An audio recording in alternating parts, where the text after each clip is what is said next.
दिल्ली में डेंगू का साया, रेखा गुप्ता ने सख्त कदम उठाया। शुरू हो चुका है बदलाव का दौर। क्या इस बार सरकार वक्त रहते जाग गई है? दिल्ली में बरसात की फुहारें राहत तो लेकर आती है, लेकिन साथ ही एक अदृश्य खतरा भी ले आती है। मच्छरों का बढ़ता आतंक। हर साल जुलाई और अगस्त के आते ही डेंगू, मलेरिया और चिकनगुनिया जैसी बीमारियां राजधानी को अपनी चपेट में लेने लगती है। अस्पतालों की भीड़ बढ़ जाती है और लोगों के चेहरे पर चिंता की लकीरें दिखने लगती है और सरकारी तंत्र पर सवाल उठने लगते हैं। लेकिन इस बार तस्वीर कुछ अलग है। दिल्ली की नई मुख्यमंत्री रेखा गुप्ता ने समय रहते एक सख्त और सक्रिय कदम उठाया है, जिससे न सिर्फ बीमारी को फैलने से रोका जा सके, बल्कि जनता का भरोसा भी कायम रहे। राजधानी में इस बार सिर्फ इलाज की नहीं, रोकथाम की रणनीति पर जोर है और यह बदलाव हर दिल्ली वासी के लिए उम्मीद की एक नई किरण बनकर सामने आया है। दरअसल मुख्यमंत्री रेखा गुप्ता ने 17 जुलाई 2025 को राजधानी में डेंगू, मलेरिया और चिकनगुनिया जैसी मच्छर जनित बीमारियों को रोकने के लिए एक अहम आपातकालीन बैठक बुलाई। इस बैठक में दिल्ली स्वास्थ्य विभाग, नगर निगम, जल बोर्ड और एम्स जैसे प्रमुख संस्थानों के वरिष्ठ अधिकारियों को शामिल किया गया। बैठक का माहौल गंभीर था और सीएम का रुख बेहद सख्त।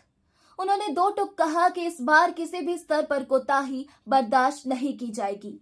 विशेष रूप से यह निर्देश दिए गए कि जब किसी जगह मच्छर पैदा होने की जानकारी मिले तो तुरंत चालान ना काटा जाए, बल्कि पहले 2 बार चेतावनी दी जाए, जिससे लोगों को अपनी गलती सुधारने का मौका मिल सके। बैठक में यह भी बताया गया कि इस बार सरकार ने सितंबर तक इंतजार नहीं किया, बल्कि फॉगिंग और लार्वा नियंत्रण का काम अभी से ही शुरू कर दिया गया है। अब तक 5 लाख से ज्यादा घरों में फॉगिंग की जा चुकी है। 70,000 से अधिक जगहों पर लार्वा को खत्म कर दिया गया है और करीब 200 से ज्यादा स्थानों पर मच्छरों के लार्वा खाने वाली मछलियां छोड़ी गई है। ये सब दिखाता है कि इस बार काम सिर्फ कागजों पर नहीं, जमीन पर हो रहा है। मुख्यमंत्री ने यह भी कहा, अगर फॉगिंग मशीन, दवाओं या कर्मचारियों की कोई कमी हो तो अफसर सीधे मुख्यमंत्री कार्यालय को सूचित करें। अब कोई बहाना नहीं चलेगा, सिर्फ एक ही लक्ष्य होगा, दिल्ली को डेंगू से बचाना। रेखा गुप्ता ने विशेष रूप से स्कूलों, अस्पतालों, पार्कों और अन्य सार्वजनिक स्थानों पर नियमित निगरानी और फॉगिंग की सख्त हिदायत दी। उन्होंने अफसरों से कहा कि इस बार सोशल मीडिया और टीवी जैसे प्लेटफॉर्म्स पर जागरूकता अभियान को और तेज किया जाए, ताकि हर नागरिक यह समझे कि इस लड़ाई में उसकी भूमिका भी उतनी ही अहम है। पानी जमा ना होने देना, कूलर और टंकी की सफाई करना और आसपास की सफाई रखना हर एक दिल्ली वाले की जिम्मेदारी है। सबसे अहम बात यह रही कि मुख्यमंत्री ने दिल्ली की जनता को आश्वस्त किया है कि अभी तक राजधानी में डेंगू का कोई बड़ा प्रकोप नहीं है, लेकिन लापरवाही से ये किसी भी वक्त फैल सकता है। इसीलिए अब से ही सख्ती और सतर्कता दोनों जरूरी है।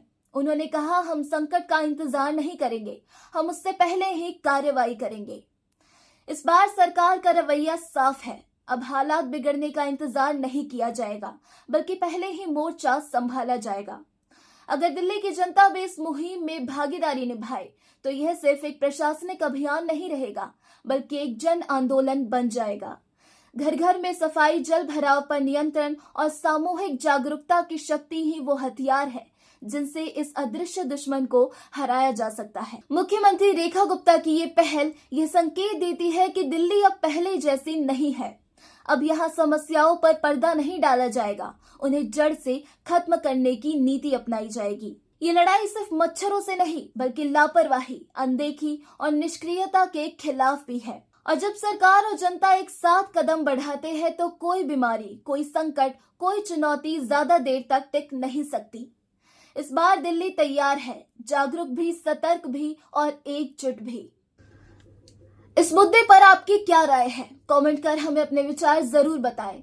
साथ ही चैनल पर अगर नए हैं और ऐसी लेटेस्ट अपडेट्स को जानने में रुचि रखते हैं तो अभी जाकर हमारे चैनल द इंडिया टाइम्स को सब्सक्राइब कर लीजिए। धन्यवाद।